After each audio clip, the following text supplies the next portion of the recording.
Alex, politics is ultimately about power, and what some of our audience will be looking at today in terms of reform is, can you make a difference? Can you actually get into power?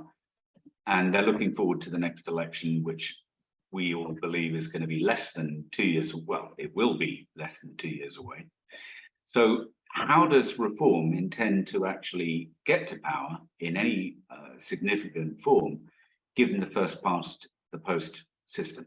First of all, isn't it a tragedy in first past the post politics that we've been victims of managed decline for so long because it generates this sort of enforced groupthink, a defeatist groupthink? You know, I can't put my votes where I want to because it won't translate to anything. Therefore, I have to pick the same old, who are going to deliver the same old. First of all, what I'd say is enough people had the courage of their convictions to vote for who they wanted to vote, rather than completely absorb the rhetoric of other parties saying that you've got to vote tactically and you've got to vote this person to keep out that person. Then actually the cycle would be broken. So what I'd say to anybody watching today who thinks I'm fed up with the Conservatives and I'm fed up with the Labour Party is, well, vote for who you want to vote for. Be part of the change you want to see happen, because unless you do that, you're part of the problem. Secondly, I'd say that I think as politics is changing and it's becoming year upon year clearer and clearer that people are fed up with the two-party system, inevitably, I think there will be change. And for various reasons, I think the Conservatives are about to be locked out of power for a significant amount of time. The left wing by nature is a coalition itself. There are plenty of parties vying for people's votes on the left-hand side of the spectrum. And so I don't think it's necessarily a clean run for the Labour Party, and most of the other parties who sit that side of the political fence tend to push for proportional representation in some form as well. So I think this will become an issue, perhaps not at the next election, but thereafter. And I think it's a national conversation we need to have again. What form of proportional representation might suit this country best, I don't know. But very often you hear the argument that, oh, well, you know, if you have proportional representation, you only end up with coalition governments, and coalition governments doesn't get anything done. Well, what I'd say to those people is, what do you think the last 12 years of Conservative government have been? Certainly at one point, they were actually actively in coalition with the Liberal Democrats. After that, they had a majority. But what I would point out is, actually, the Conservative-led government with the Liberal Democrats got a lot more done than the Conservatives fighting like cats in a sack. And I think that's because when you actually have a real coalition, you have supply and demand. You've got both sides compelling the other. We'll back this bill if you back that bill. And actually, it tends to drive things forward a lot more than if you have what we've had with the current Conservative Party, which is a party that you don't know what it is. Is it the One Nation Conservative Party? Is it the ERG Conservative Party? And they have expended so much energy, wasted so much time, wrung the country dry economically by fighting amongst themselves with endless parlor games and psychodrama. And as a result, it's driven out investment from the UK because we've changed chancellor however many times. No one knows which direction of travel the UK is going down when the Prime Minister's changed 3 times in a year. This protracted nonsense where the rest of the world must be looking at the UK and thinking it is a basket case. So in terms of framing it like that, and once the Labour Party might be behaving themselves right now, and they've coalesced around one particular leader, but it wasn't long ago that you had this huge split between the sort of Starmerites and the Corbynites, and Momentum and the more sort of radical left-wing elements of the Labour Party. And who's to say the minute they've got their knees under desks and bums on green benches in Westminster that they're not going to also turn into a big, massive faction fighting? I would predict they will, because as soon as a party is distanced enough away from losing seats or gaining seats, it loses all sense of discipline. Whereas if you actually allow parties who are smaller and more fleet of foot to come into power and be part of the power brokering and decision-making apparatus, then you actually finally end up with a system that might work. Let's talk about some specifics finally. Northern Ireland Protocol, the current Windsor Agreement, yes or no? No, and very simply because people are suggesting, it's called the Windsor Framework, of course. It is still the same protocol, just put in a different framework. And I think the most important thing to point out here, and the DUP haven't come back and decided whether they can accept it or not. That's got to be a decision for them based on realpolitik. I think overall they do not accept it, but they've got to work out what is going to be best with them and the ongoing situation without a functioning government in Belfast. But essentially, this is just window dressing of the old protocol. It should have been binned in the first place. We're a sovereign nation and we should act like a sovereign nation. What's worth pointing out here are the screaming sirens going off in my head at the fact that the EU have said, okay, we're no longer going to force Northern Ireland to follow the EU's agenda when it comes to things like VAT, when it comes to things like state aid, all of the things that they wanted to use the Northern Ireland Protocol to prevent the UK from diverging, essentially. The Northern Ireland Protocol, imagine it like a leash around a dog's neck and that you're holding a country back from running away and being competitive. They've now said, okay, well, we're going to essentially cut that leash. Why would they do that? The only plausible explanation is that they have certain assurances from the Sunak government that the UK will not be pursuing an ambitious post-Brexit industrial strategy, or they're anticipating the Starmer government, which would bring the UK into closer regulatory orbit with Brussels. The only way that we can actually show and prove that we are an independent sovereign nation and ready to follow our own agenda is getting rid of the Northern Ireland Protocol. Okay. Immigration. What policies do you have in relation to stopping the boats? There's got to be a sort of multifaceted approach to this. And what Sunak's doing at the moment in proposing legislation goes some way, but is by no means the answer. First of all, you do need to look at leaving the ECHR and changing our legal system to say that if you arrive in the UK illegally, then you will not be resettled here and you have no future prospects. Is reform in favour of leaving the ECHR?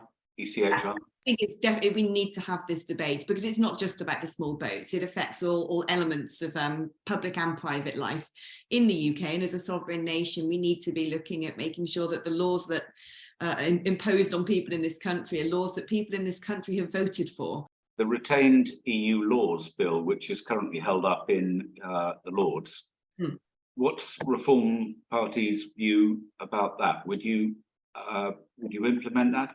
Absolutely, because I think there does need to be this bonfire now of the hangovers and the leftovers and the dregs of, it's not even dregs actually, it's up to 4,000 individual pieces of legislation that's still on our statute books. What's so ironic is that now the Labour Party and the Liberal Democrats are demanding that this gets debated in Parliament before it's scrapped, saying, well, hold on, surely we should have sovereignty over whether these laws exist in the UK or not, which is a complete change of tune, considering that the whole point of Brexit was saying these laws being imposed on us by the EU should be debated. But no, there does need to be a bonfire of EU regulations so we can rebuild in a bespoke manner and create a framework of legislation and policy that works for us. That doesn't mean arbitrarily just getting rid of everything. There does need to be a sensitivity and a discrimination because there will always be elements of law that we need to retain, that we need to keep in place, and it doesn't particularly matter their genesis. But without doubt, we shouldn't be hanging on to the old apron strings of Brussels, that 7 years after that historic vote to leave the EU. Alex, I knew you when you were an MEP in Brussels and fighting the valiant battle then. I can't let you go without you saying something about Brexit and where Reform Party stands on that. And I suspect it'll be a very clear statement, but I think people need to hear it because let's be honest, Reform Party doesn't get much coverage on the BBC. We're giving you the opportunity, so go for it. Well, first of all, I think a lot of people out there, probably not so much this audience, but a lot of people in the wider world are suffering from Brexhaustion, and who can blame them? But we mustn't let that defeat what has been the most historic choice the people of the United Kingdom made for themselves in generations, and that was to be a fully free nation with a strategy to flourish and to prosper. It's very clear that none of the big parties actually wanted Brexit. They don't want to deliver it. They don't know how to deliver it. Reform is the only party that says this happened for a reason. People chose independence. People wanted a completely new direction of travel where the UK would be far more assertive, and that's not happening. So first of all, we would want to get rid of the Northern Ireland Protocol, completely get rid of that dog leash around our necks. Secondly, when you look at the TCA, the Trade and Cooperation Agreement, otherwise known as Boris's oven-ready deal, it's a mess. I mean, one can argue that Boris had to negotiate, he inherited a mess from Theresa May and then had to negotiate and get something over the line to save Brexit with his back against the ropes, politically speaking. But that doesn't mean it has to stay in place and become our status quo, far from it. And actually, we can give 12 months notice on the TCA and say, we're done with this as well. We want to carve our own path in life and be a completely independent Britain. What Reform wants to do is really, say to people, Brexit isn't a mess. Brexit hasn't been delivered. Any of the problems that, opponents want to blame on Brexit actually have very little to do with Brexit. There's an economic crisis because of war in Ukraine. There's an energy crisis because of a lack of proper investment and strategy for decades. There's been a food crisis, a shortage of food in supermarkets because of drought in North Africa. But every so often, people jump up and say all of these issues are going on are because of Brexit. They're not. And actually Brexit still gives us the whip hand to be able to open ourselves up to the world, create new trading agreements, actually put money in the pockets of our farmers, develop a strategy industrially that is fit for purpose in a globalized world where the UK makes decisions for itself. And Reform is the only party that says everything is still to play for. And if you are one of the many millions who voted for Brexit and have started to think, well, what was it all for? Actually, the political classes are lying to you. They're not doing anything about it. The sky hasn't fallen in. None of the catastrophes that were supposed to come with Brexit have come to pass. So be reassured by that at least. But also have that fire back in your belly and realize that what you asked for is willfully not being delivered, and demand it of your politicians that they represent you and they put the United Kingdom first, because that's not happening. And Brexit still remains our greatest opportunity to completely change the way the United Kingdom regards itself and the way that the rest of the world regards the United Kingdom. Alex, I mentioned a little while ago that I first got to know you when you were an MEP in Brussels representing the UK. Would you stand as an MP for the Reform Party? Yeah, I would.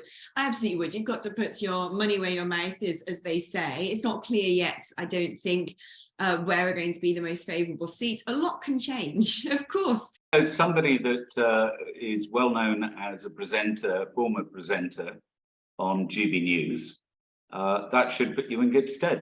Perhaps. I mean, a lot depends, I think, politically on where people's hearts and minds are at. And when you look at the operations that a government can put in place with all of its powers of privilege and levers of power, and the sheer funding that the other parties get in order to roll out huge ground operations and air wars, as we call it in the political sphere, the advertising, the social media, the privilege they get on airtime in broadcast and so on and so forth, and the narratives that they sell the public. It is a David versus Goliath battle, and that's further compounded by first past the post. But if people don't stand up and push for change, change won't come. And I know that there's an appetite for change out there. So I just hope that the Reform Party can continue to grow in stature. Politics has a good old habit of being politics and being political. So a lot could still happen in a year and a half. There are scandals, resignations, by-elections, all sorts of things that we don't know yet that are likely to start changing the way people view how they want to vote in the next election. And what I would say is, yeah, if we're complacent and if we say, well, we have a system, it's Labour or Conservatives, we've just got to choose one or the other. If we believe the tired lies that they tell us, that actually voting for a smaller party is somehow dangerous, if we allow the bigger parties to somehow demand that they own the votes, that actually people don't get a right to choose someone else, they have to choose either Labour or Conservatives, then actually you're just, you're part of bedding down into what is managed decline. Nothing will change. So I hope that we can take people with us with an inspiring message. I hope that we get more donations. I hope that we're going to get more people joining us from fresh faces. In fact, I know we are. And I hope that as we close in on the general election next year, we're going to be able to sell to the public a really different and inspiring manifesto that people believe in and people really want. I have two more questions for you very briefly. One, the multi-million-dollar question. Will Nigel stand? Will he become effectively the leader of your party? It is entirely up to Nigel what he wants to do politically. And what you've got to remember is for the best part of 30 years, he was working so hard in politics at great personal cost. No other politician in history has achieved so much, and no other has faced the same sort of consolidated opposition that he has, to a level that it threatened his security for the most part. And so he is the president of Reform. Reform is from Farage Genesis, and he is still very much engaged day to day with what the party is doing. It is entirely up to Nigel whether he wants to re-enter the fray in the very front lines of politics. And I think that's a decision he deserves to make for himself. And I think it's only right that he allows other people to build the brand and do a lot of the grunt work. And all I hope is that we build a machine and a vehicle that is befitting of Nigel if and when he decides he wants to re-enter right at the front line. And my gut feeling is, given how interesting politics is right now, how feeble and how fertile the ground is for entryism in politics, when you look at perhaps what's happened in countries like Italy, I would be very surprised if the Farage car is locked in the garage. Final question, really, which readers and viewers may well ask themselves is, if they vote for you, what are they voting for? Can you just tell us, when will there be some form of manifesto, some detail of what Reform stands for? Anybody who's interested in Reform can go onto Reform UK Party website and have a look at the policies we've put out so far and get a taste of what it is that we're about. Like all parties, you don't develop a general election this far, a manifesto this far out from a general election. We've still got a good 18 months on the clock before that campaign's going to really kick off. And so in due course, we need to work out our policy framework very sensibly, and we're very inclusive in the way that we do that. We have people with all sorts of expertise who form policy working groups and are looking into every single aspect of political campaigning and the message we want to sell for the public and what we would put in place if we were in power, with a fine-tooth comb and in a very sort of intellectual and sophisticated fashion. So it's a watch this space, but do go on the website to have a look at thus far the framework of policy that Reform puts forward. And if I were to sum up what it is that people would get if they vote for Reform, it's easy. It's Reform. Thank you. I think you've been very frank today. You've given a lot of information. I'm sure you'll get a lot more questions, but on behalf of CIBUK and Thanks For You, both non-partisan organisations, we believe in giving everyone a platform, and thank you today for representing your party, the Reform Party, to our viewers and our readers. It's been a pleasure, and I hope I might have turned a few heads.